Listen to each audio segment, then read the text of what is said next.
فرمایا قیامت کا علم اللہ کے پاس ہے، اگر کسی سے پوچھو تو وہ بھی بے خبر ہے، اور اگر وہ آگے کسی کی طرف بھیجے تو وہ بھی بے خبر ہے۔ جنات، انسان، فرشتے سب بے خبر ہیں۔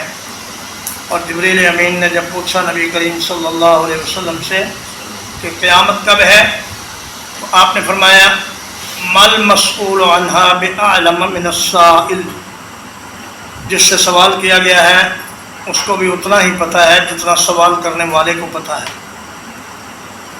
تو فرمایا صرف قیامت کا علم ہی نہیں، بلکہ پھل جب اپنے شگوفوں سے نکلتے ہیں اس کا علم بھی اللہ کے سوا کسی کو نہیں، کتنا پھل نکلے گا، کب نکلے گا، اور اس میں سے کتنا کارآمد ہوگا۔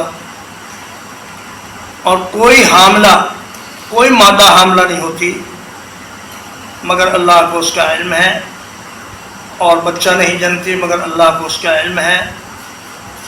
تو فرمایا کہ کسی مادہ کے حامل ہونے کا بھی اللہ کو علم ہے، اور اس کا بچہ کب پیدا ہوگا یہ بھی اللہ کو علم ہے۔